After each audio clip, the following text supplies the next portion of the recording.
It's episode 70 of the Improv London podcast. I'm your host, Stuart Moses, and this week's guest is Katy Schutte. I learned to improvise.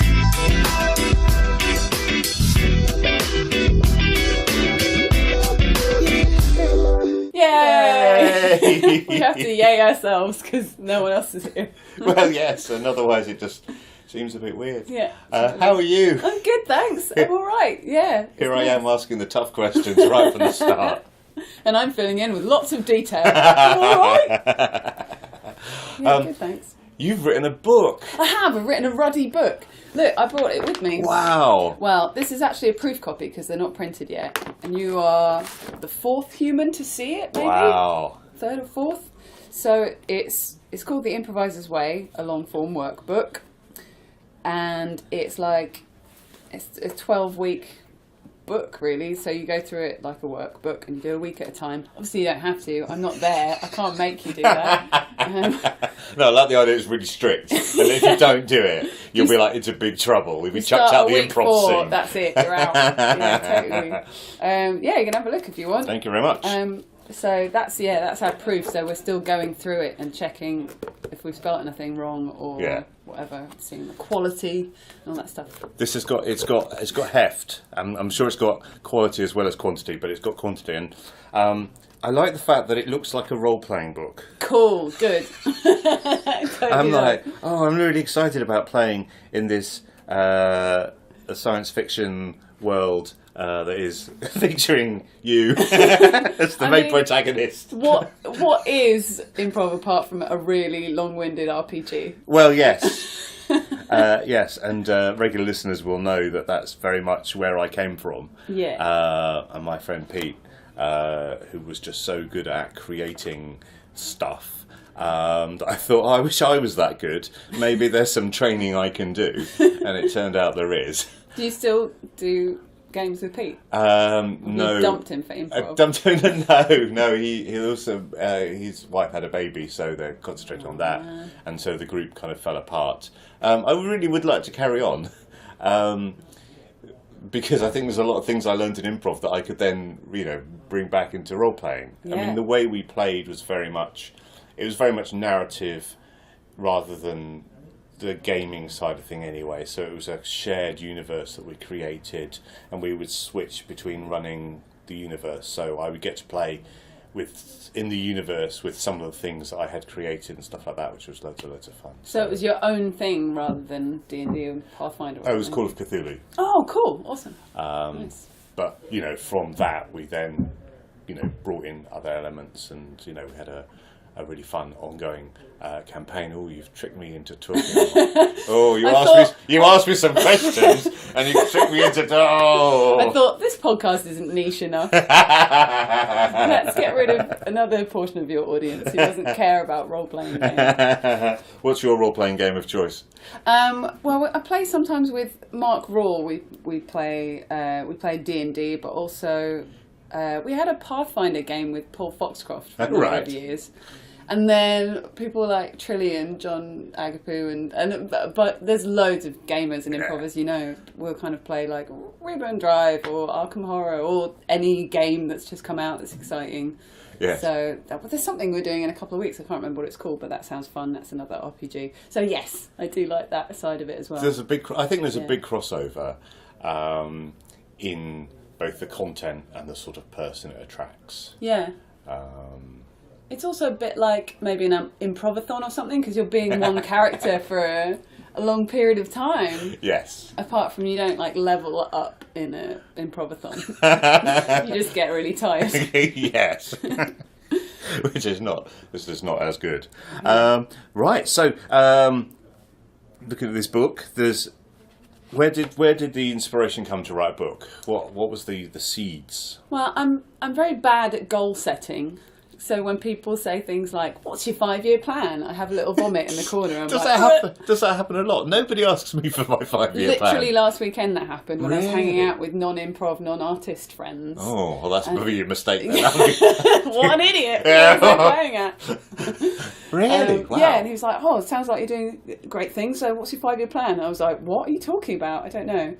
And I did make a 5-year plan ages and ages ago, and I got like 3 years in. It was when I was doing stand-up, and I got 3 years in and kind of hit the goals I wanted to at that point, and then was like, oh, I'm not enjoying it that much. And then it was really weird that I was quitting this plan that I'd made. So I find that I'm just generally happier without some big plan that's taking over my life, and I like to be a bit more fluid and just try and like build in habits rather than having an end goal. So the book, to answer your actual question, kind of came from, I've been blogging just sort of just kind of for me almost to have, you know, think out loud on paper kind of thing since about 2011, I think, is the oldest one on my site.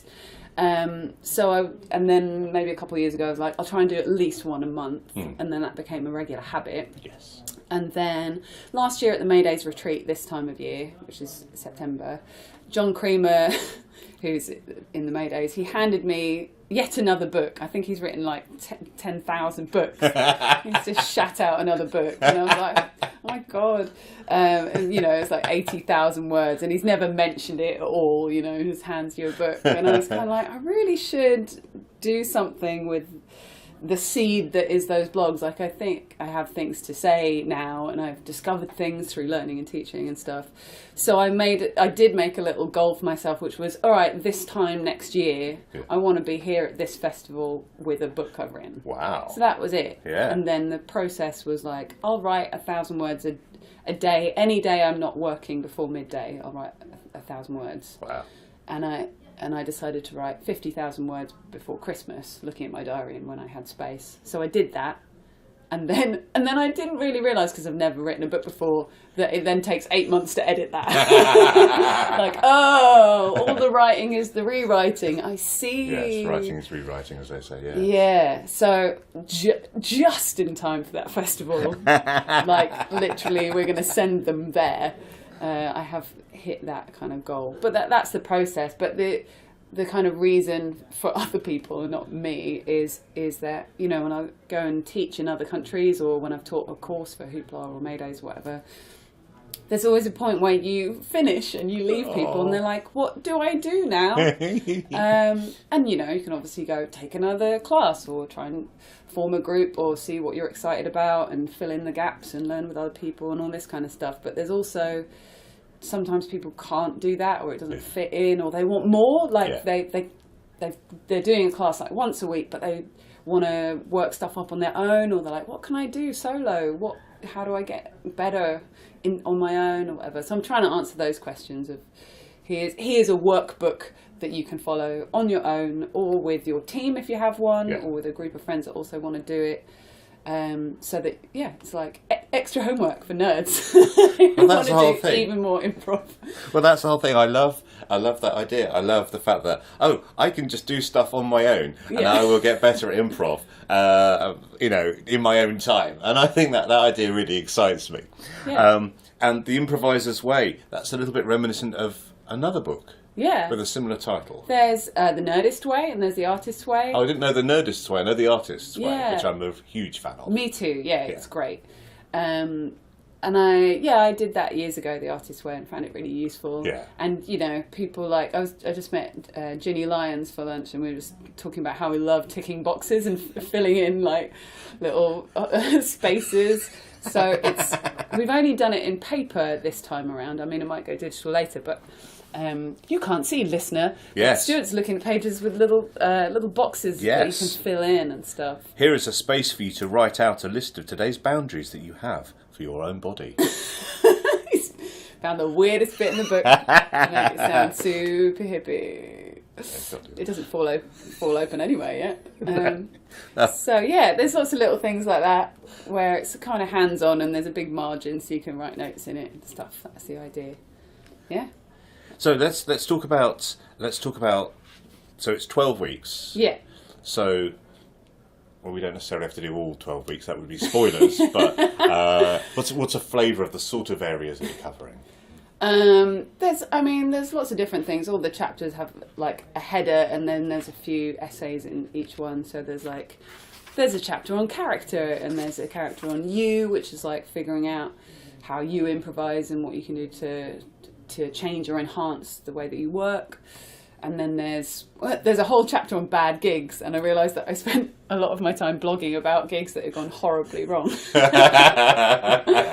And just not mentioning the name of the people that I was in those gigs with, but just talking about when it gets hard and how to deal with that. But if you knew the groups that you were in, You or could you were in figure the it out. groups that you were in, you could perhaps figure it out. Is it the Maydays or Project 2? Guess we'll find out.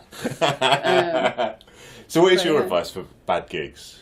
I think that, there's a few strategies in there, but it's kind of wanting to be there is a big thing, right? I mean, it's so obvious when you say it, but sometimes we overcommit, or, you're just going to get there in time, and then you're like maybe in the wrong headspace, or, there's loads of factors that mean when you first start out, you want to do every single gig that's offered to you, right? And you're really, really excited, and you couldn't possibly understand a world where someone might not be in the right mood to do an improv show because you think you've won the lottery. Yeah. But I think most people, after a number of years, is sort of hitting more of a probably work-life balance, or you've got maybe a lot of gigs going on or something, and some of them you're tired for or not in the mood for, or something's harder about that gig. So finding ways of getting to the right headspace, like what warm-ups do you need, or what habit can that group get into? Are there certain things that'd be really useful? Yeah. So when we did, so I've just been at Edinburgh Festival, like a lot of people, and the Maydays had a show every day for the first half of the Fringe, so we did Happily Never After, and that show is a microcosm of the possibility of bad gigs. All of them went really well, thankfully, but that's because we worked together so long that we can find a strategy straight away. So people would run from other gigs, like a couple of the Maydays were doing Enid Blyton and Shakespeare gigs, and literally running to the venue and getting changed. And you have 5 minutes before the audience come in, and that's not an exaggeration. So it was like, okay, cool, so we'll do some scales to warm our voices up, then we play like musical 8 things, we all do a 1 to 20 exercise, and do a little energy raiser, which is called Isa, and it's kind of like almost like martial arts, and that is it, and that happens every single day, and building that habit sort of puts you right in exactly the right headspace, so that you almost don't have to think about it, and there's no time spent on going, cool, what should we do, guys, or no one has to be in charge, and we can all just arrive, get in their mindset and get on with the show. So that helps. That's one way of avoiding bad gigs. Yeah. And just trying to take care of yourself so you haven't been up all night or I don't know, that kind of thing. And taking care of everyone. So there's a bit about introverts and extroverts as well. So if you feel that you're an introverted person, it might take you perhaps a bit longer to get into a playing space, a social sort of playing space on stage, maybe where you're not being super self-aware. And if you're a really extroverted person, it might be the opposite, in that you need to sort of take the focus away from your own self and maybe get more into the vibe of everyone that you're playing with, and like chill out a little bit more. Yeah. So you're both in the same headspace of you've met energies somewhere in the middle, and you're ready to play together and look after each other on stage. So kind of stuff like that, really. Yes. And where do you fit on the introvert-extrovert scale? Every quiz I've ever done, I'm like right in the middle. Oh, right. Okay. Which is weird. And I think when you're a performer, it kind of screws all the tests up. Right. Because they're like, do you love talking in front of people? Like, yes, on stage. Yeah. But then, if you're at a wedding and something, and everyone, I don't know, it's weird. It's this odd duality. So I think I'm an extrovert on stage, and I'm probably not a huge introvert, but probably more introverted off stage, I guess. Yeah. I read a thing that was the way to tell is where you get your energy from. Do you get your energy from other people, or do you get energy by spending time on your own? Yes.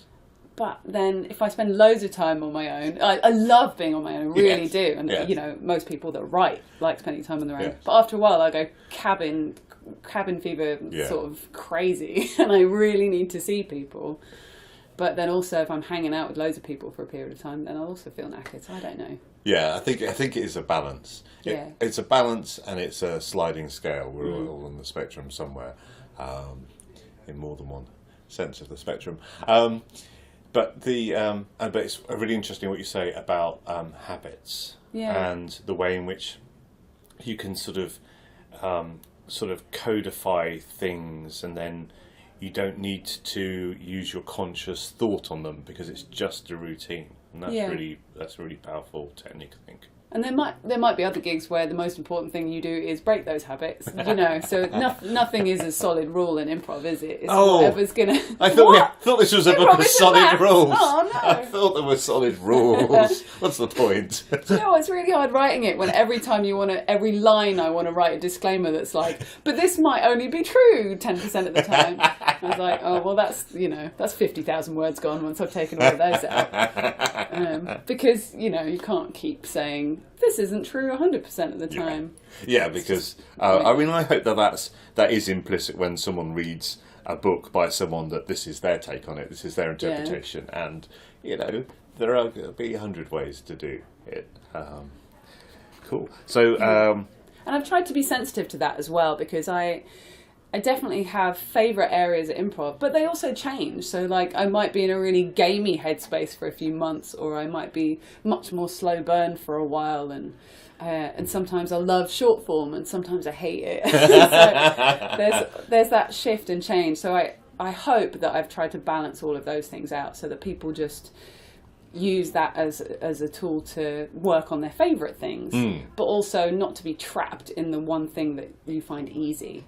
Yes. If you're just a game player, that's great if you're in a game school, but if you want to play with anyone else or do a different type of show, sometimes you're just going to have to expand a little bit. Or if you're in a show full of people that only do game, there probably needs to be some emotional stakes in there. So if you could be that person for that show, and in another show where it's all relationships, but there needs to be a bit more like comedy in there, maybe that's your job in that show. Yes, it's really interesting being able to play the different styles and to think about the show and think about what the show needs, and that's a really valuable thing. Yeah.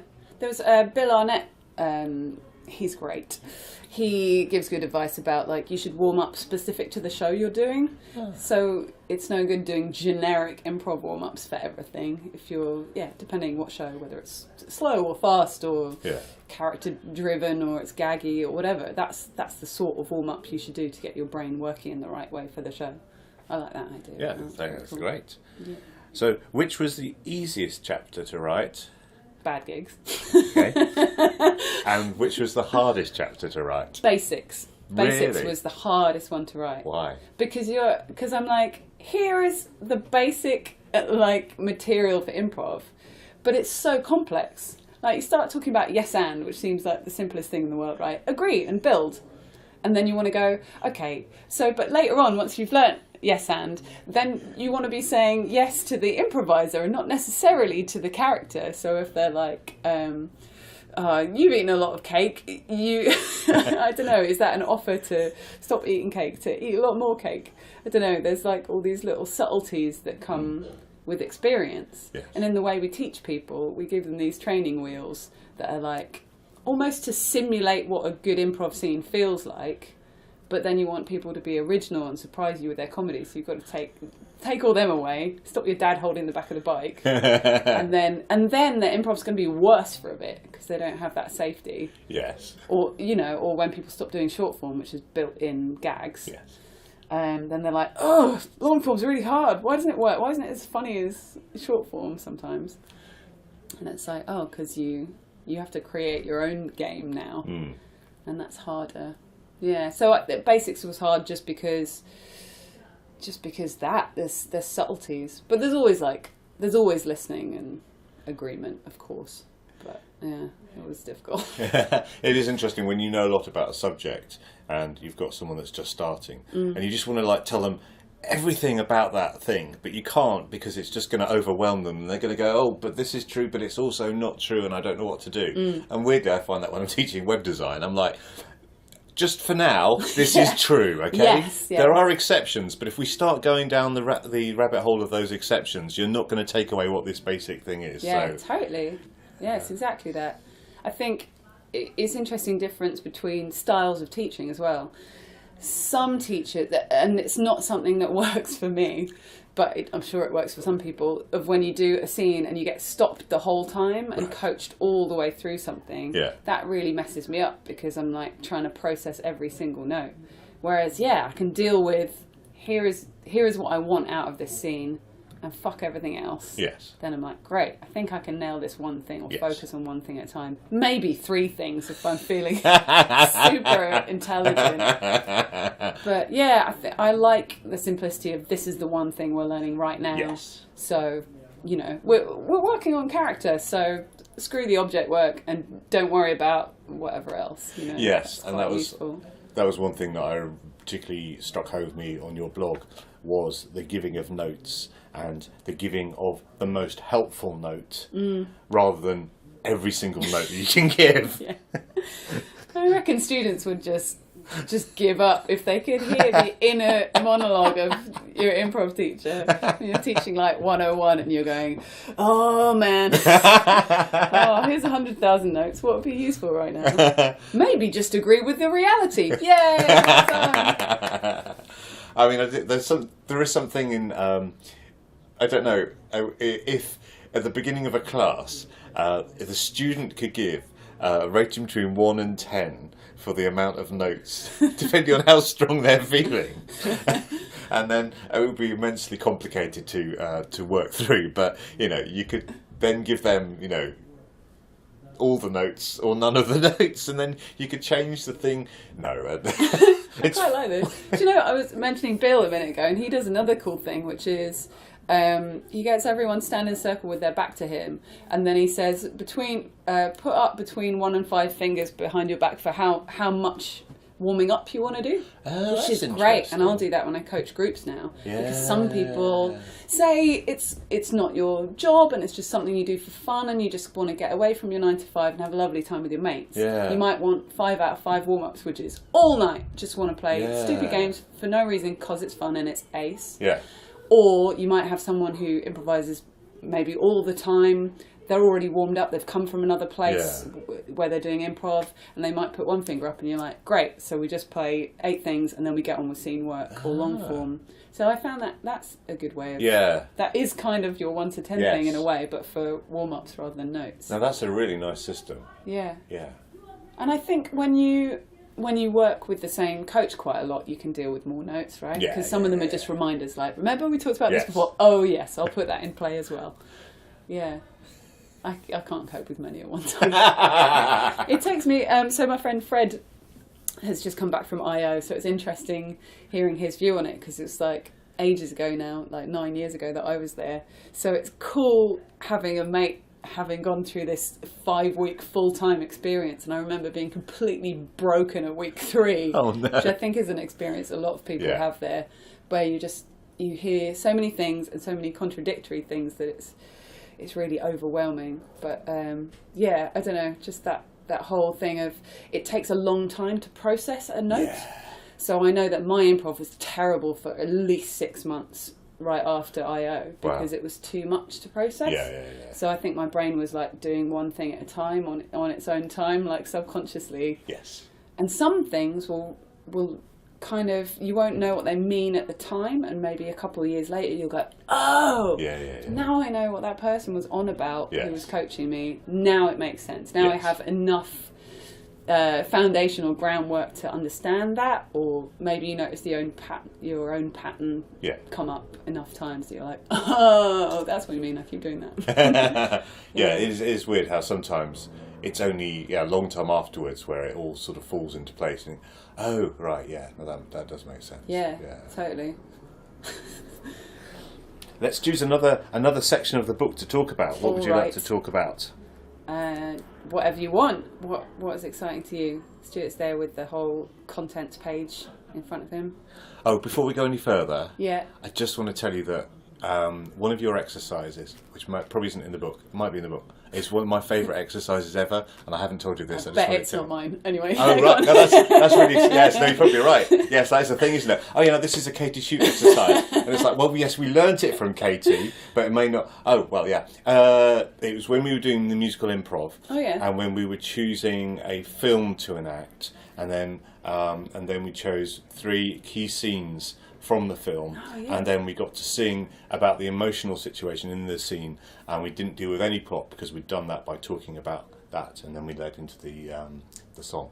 That's my favourite improv exercise Yeah, I've ever done. it is mine. Yeah! I mean, probably someone else has done it in the zeitgeist of improv, but yeah, cool. And you know what? I completely forgot that was a thing. So also, that's really useful. Thanks. Please do that more. Please do that more. Because that was my favourite. I got to be. I also got to be Indiana Jones with Jackie Black as my Marion in Raiders of the Lost Ark, and I realised that's pretty much all I wanted to do in improv was to be Indiana Jones, and it so rarely comes up that when it does come up, and then I get to sing as well. That was many of my favourite things all in the same place all at the same time. So thank you very much for that. That's my pleasure.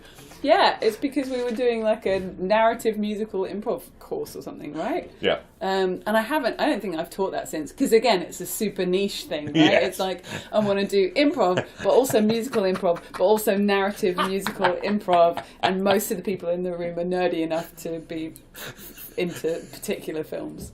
Yeah, that's never going to happen again. Oh. No, I hope it does. Yeah, so it's a clique within a clique within it. Yeah, I mean, by the time you get to that level, we're all pretty much on the same page. There's 3 people on the scene. I'm like, we have a class we need.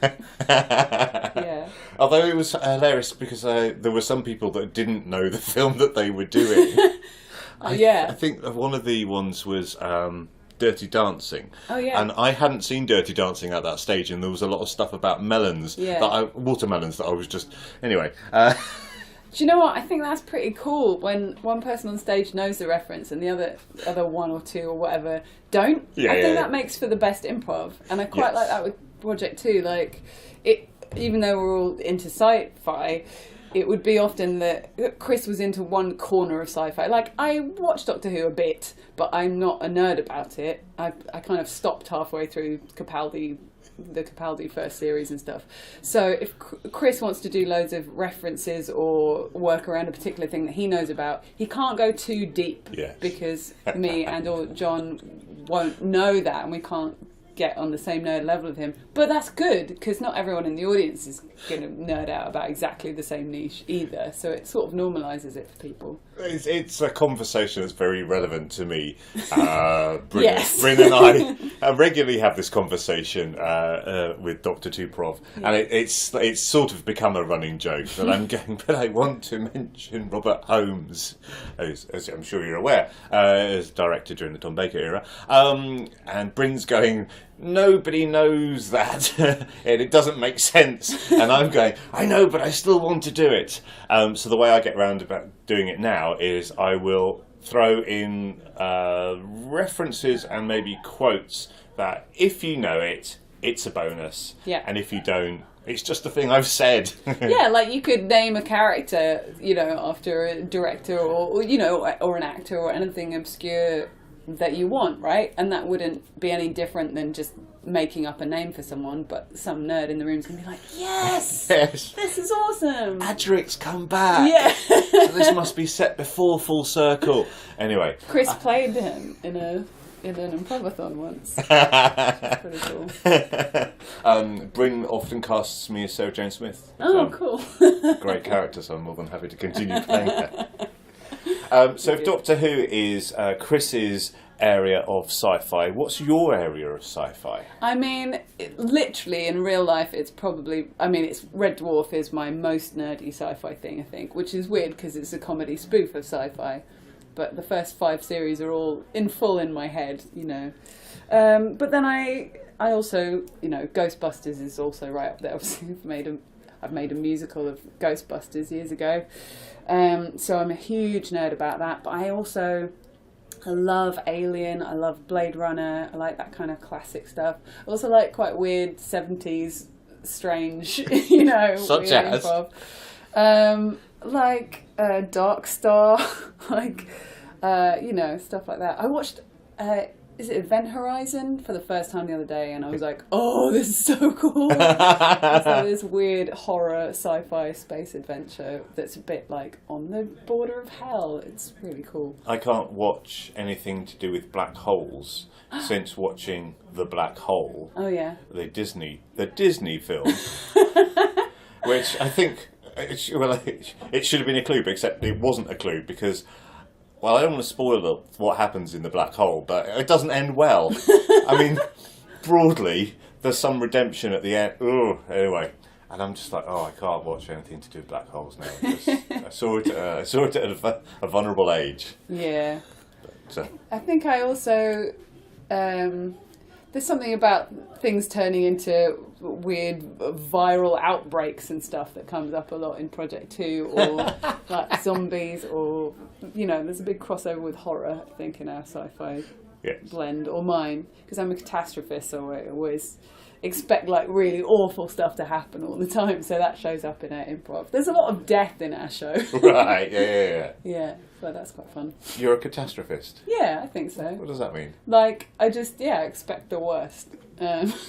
So to the extent that you're stocking up baked beans and blankets at Yeah, home? totally. Really? Yeah, a little bit. Not like a crazy person, but like a little bit. Crazy people don't think they're crazy, surely, otherwise they'd stop doing it. That's true. That's the catch-22 of crazy. Right?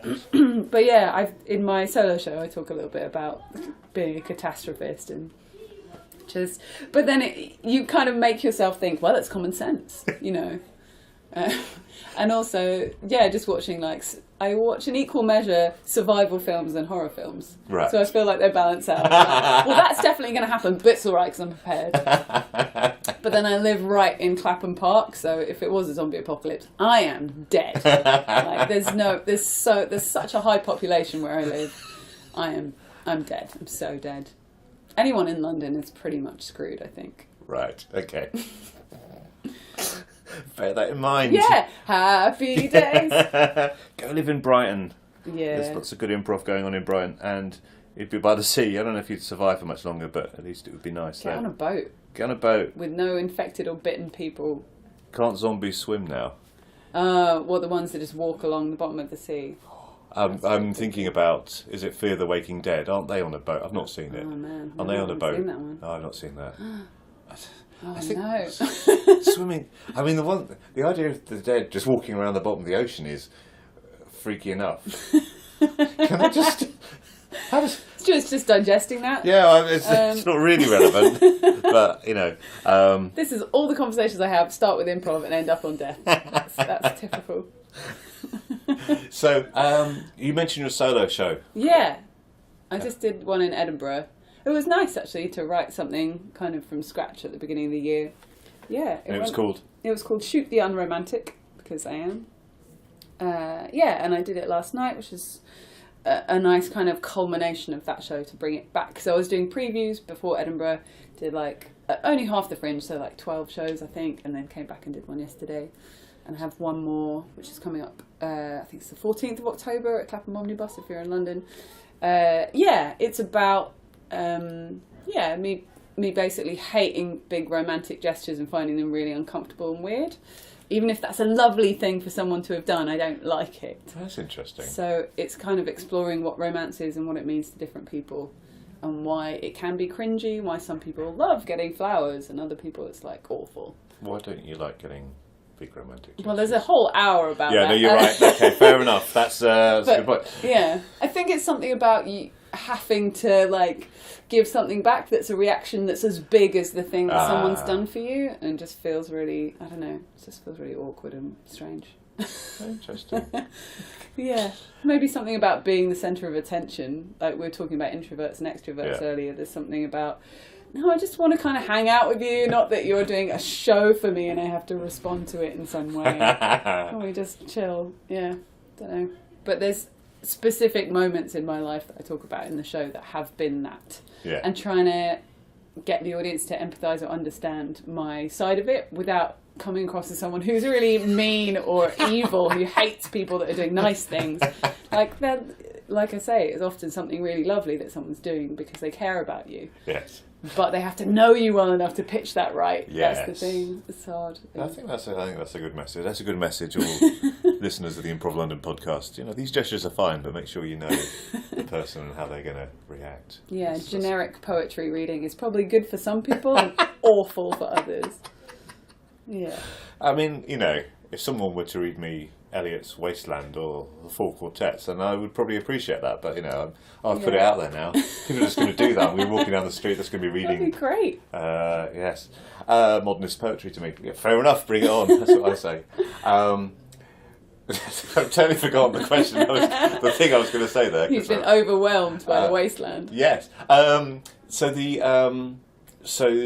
that show's scripted. Yes, it was.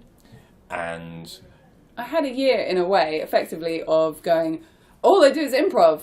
I better write some stuff. So I wrote a book and a solo show. And now I feel like, oh, that's okay. I can do improv. I can legitimately just do some improv again for a while. That's maybe. really interesting. Yeah. Because it's like a little drug, I think, improv. Because it's great and everything you bring to the stage is awesome because you're improvising it and you can, obviously, there's levels of, it's a bad show, it's an amazing show.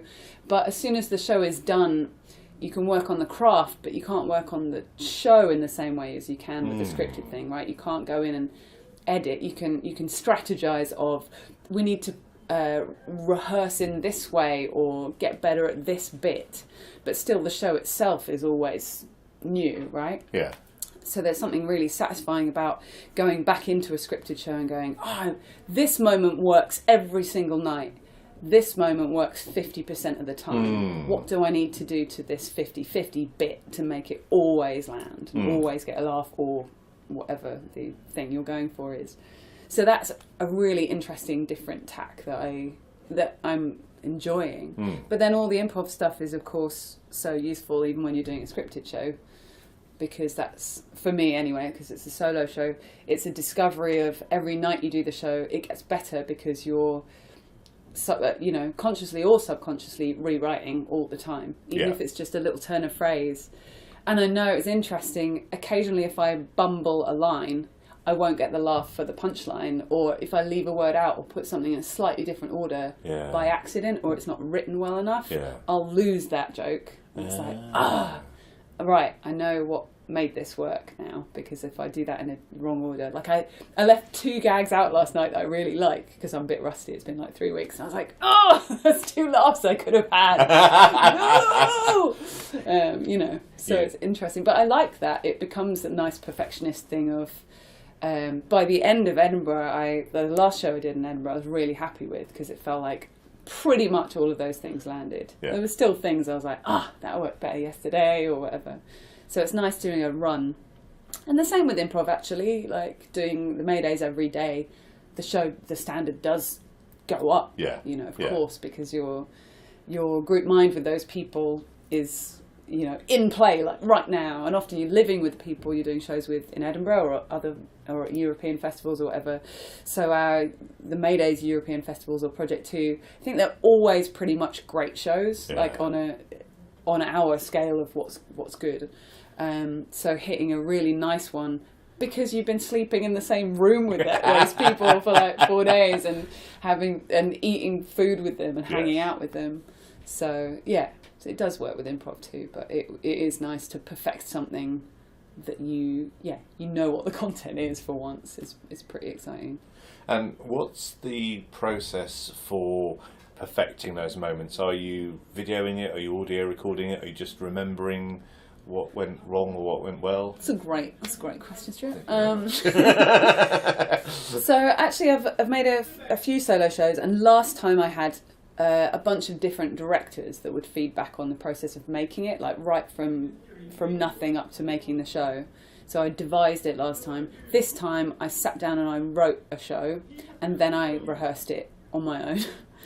And only much later when it was kind of made, did I then show it to a couple people, which was like Rhiannon and Maria and Dave Waller and the artistic director of Clapham Omnibus, because I was developing my work in partnership with them, or supported by them. So I wanted to be very clear about what my voice was before I let anyone else in on the process. Yes. Because a weird side effect of improv for me is that I immediately encompass other people's ideas, and I'm not an individualist, and I'm not using my own voice. I am being a group voice or supporting whatever the larger thing that's going on. So in the last show, which I didn't like as much, I felt that I just was immediately defaulting to half of the style of my director and half of me, almost. So my work came out as compromised. Right. Whereas when I've directed theatre, I've tried to make it all about them and try and find their voice. But because I had a few directors. I kind of was watering down the whole thing last Yeah. time. So yeah, my process was sit down, write the show, afterwards go learn it. And then the development was, I filmed all of my previews and some of my Edinburgh shows, and I watched them all. Wow. And went through the script, literally ticking the bits that got laughs. Wow. It's like, that got a laugh, that got a laugh. And then I watched the next video with the same script and go, did that hit again? Did that hit again? What was different if this one worked on one night and not another? Yeah. Literally and it's not only a comedy show, it's also storytelling, and it's, there's other moments of emotional stuff. So it wasn't all about the comedy. Yeah. Some of it was about the narrative of it, and some of it's about other feels. But that was the process. And then like trying to get rid of all the fluff, all the ramble. I got a lot of feedback from audiences. So at Clapham Omnibus, you do like a scratch night, and then people fill in, you submit questions, and then people fill in answers. Wow. So I collected all of them, looked at all the feedback. And what was nice is because I got a show already, I didn't feel precious about the material, and there was too much of it anyway. So having people go, and I would ask questions like, if you cut one section, what would it be? Right, yes. And if I got a lot of feedback that was one bit, it would be like, oh, well, that's easy then. I see that is not relevant to the bigger story. That can go. Yes. Or this bit can just be truncated. This joke ruins the flow of this bit of narrative, or whatever it was. Yeah. And I really enjoyed that process, actually. It's really nice. And then in Edinburgh itself, it was much more about the performance than the writing. Right. I felt like the Yes. script was pretty great by the time I got to Edinburgh. But then it was performing it. I was like, oh yeah, this is like 50% or more, or like 90% of how good the show is actually Yes. how well I do it. And next time I'll be like, I need to do a lot more previews or spend a lot more time in a rehearsal room, Oh, because right. the actual performance took me a few days to get to where it should be. Yeah. But then by the end, it's like, if people laugh at a certain bit and they feel like they could have more, I don't know, I guess I would milk bits that were already funny and find new material live on stage. And bits that you don't write in a script, bits that are just, physical comedy or, whatever. So, yeah, it's partly working on the script, but also, if there's a bit that never works, it's like, well, I should cut that. Maybe take that out, because it's shit. So that was the process, just doing it over and over again. Cool, yeah. I know some people, I always see it as it's either the U2 approach, where they film everything and scrutinise things in detail, or the Oasis approach, where they never watch anything. Yeah, And, that's you know, interesting. I had advice, actually, because when I got to Edinburgh, I had decided beforehand that, like the previews, I would film it every day, watch it every day, and change the show every day. Yeah. But I was living with Marnie Godden, who's an amazing comic. She does a great show called One Tooth. And I asked her, because she's done loads of solo shows, like, what's your advice? And she said, the show exists now, enjoy the show.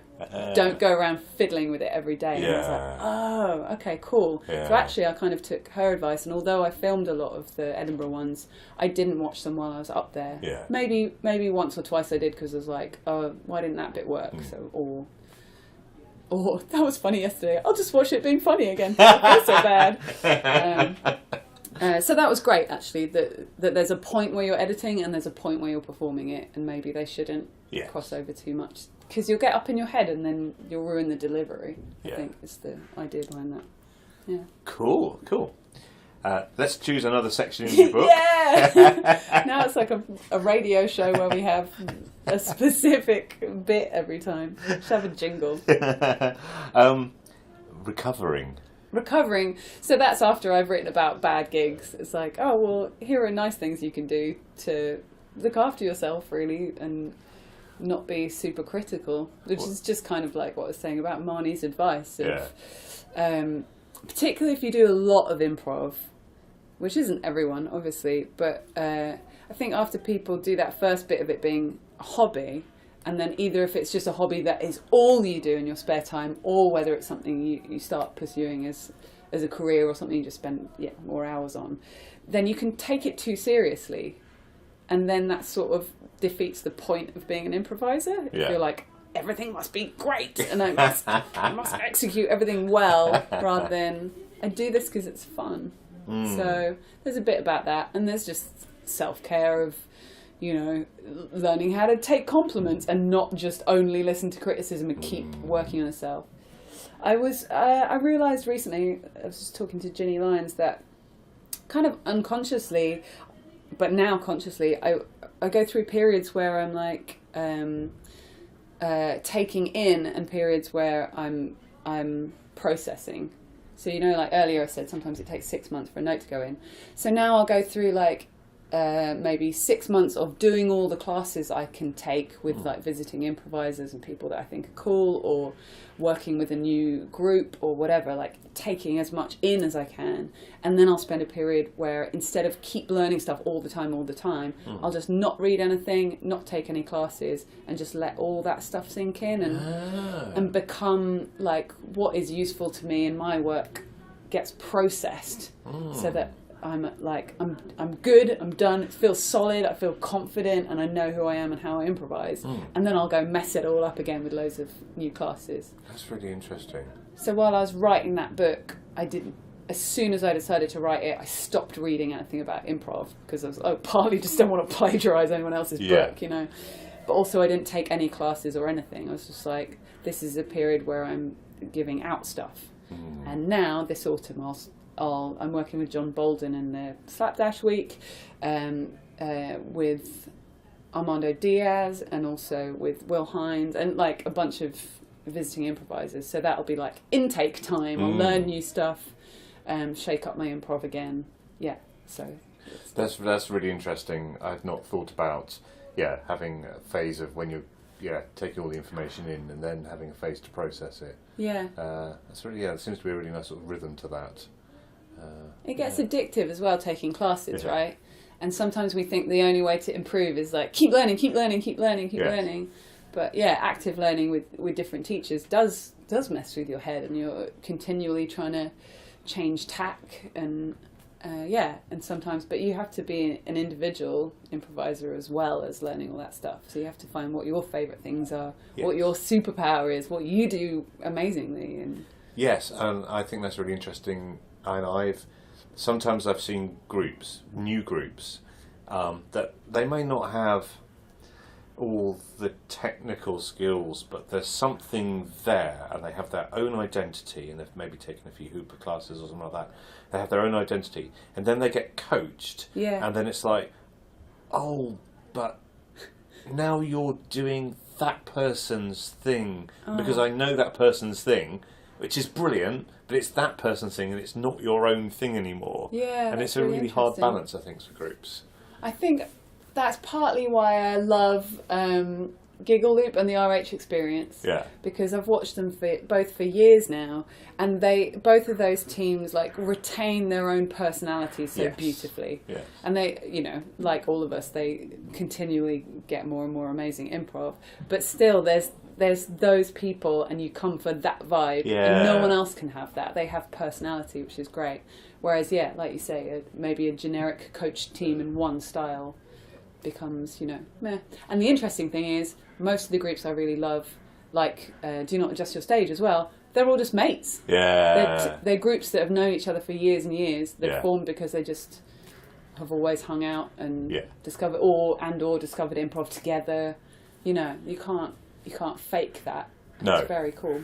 Yeah, and when you're watching a group like that, you thought, you know that they're friends, you know that they enjoy being on stage. Well, they enjoy being with each other in general, but they also enjoy being on stage. Yeah. And, that's a lovely thing to see from the audience. And the same with Ostentatious, right? The Milk Monitors, I think, have been around for years before that show was a thing, and they're all buddies as well. A lot of them found individual fame kind of later on in that process, I believe. Yeah. So yeah. Cool. So a couple of final questions. If a listener to the Improv London podcast, I don't know why I keep saying the Improv London podcast, because I know when I'm online and I'm typing it, I'm thinking it's helping with SEO, but when I just say it on the actual podcast, the person's already listening to the podcast. It's unlikely that they'll have forgotten what podcast they're listening to.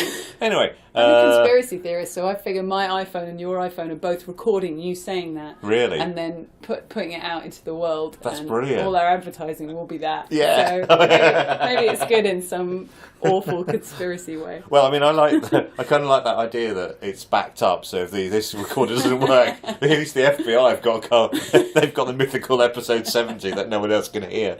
But but they'll enjoy listening back to that. So, Well, no, if they start taking improv classes, we're like, ha ha, we know why.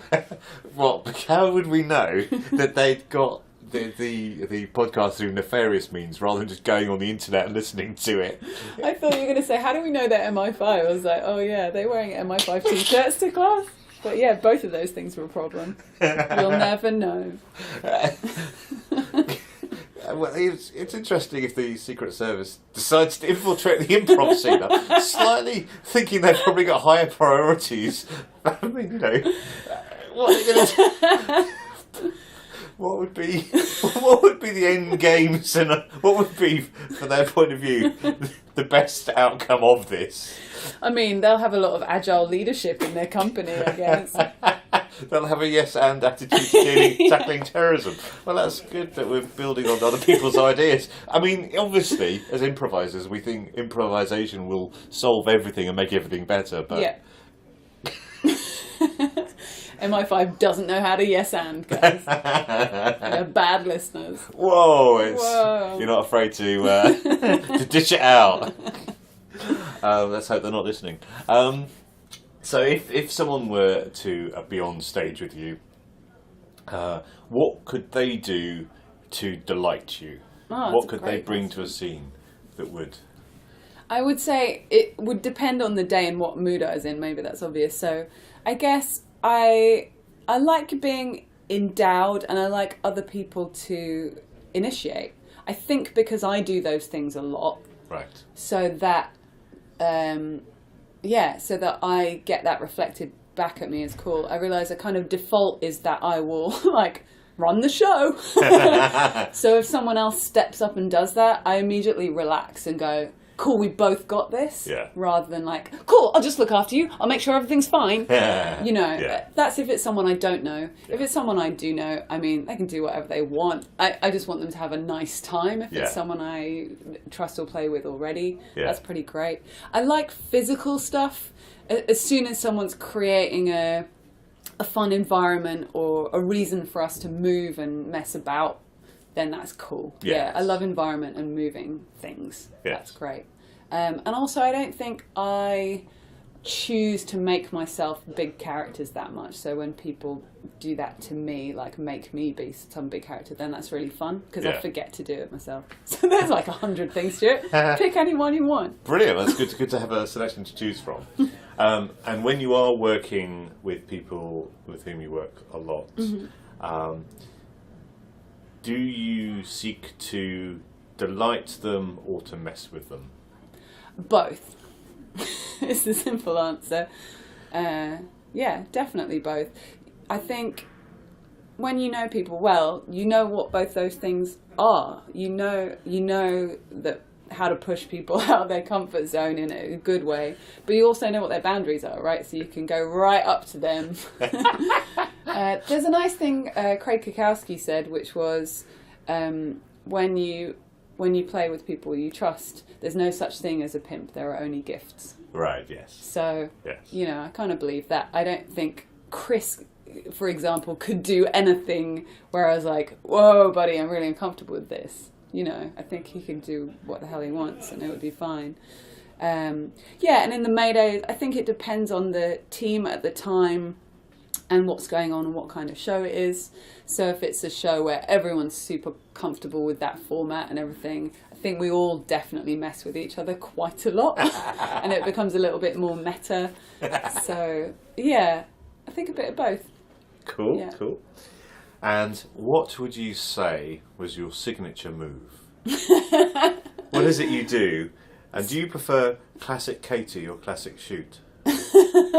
when you do that move, then the people go, classic Katy, or do you like classic Schutte? Oh, classic shoot. Yeah. She shoots, she scores, they could say. Hey, is that what they say? No one's ever said that. No one knows how to pronounce my name.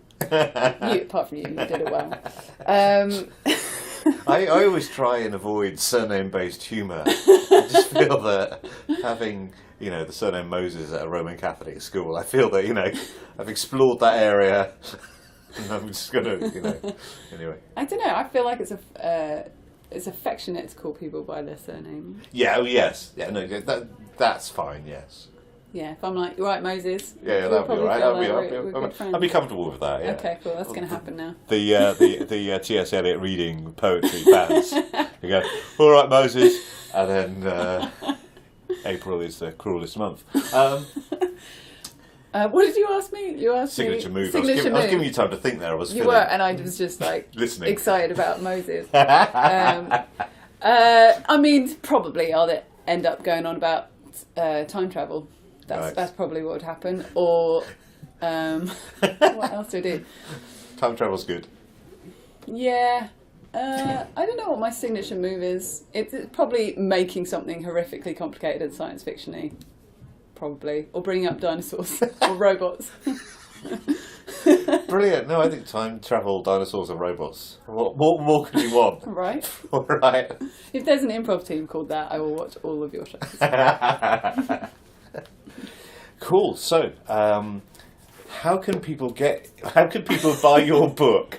I was going to phrase it in a nicer way, but how can they get involved? How can they be like me? I'm flicking through the book now. Oh, listen to that Foley. Brilliant. It's actually doing it with a cabbage because we don't have a book yet. That's not true.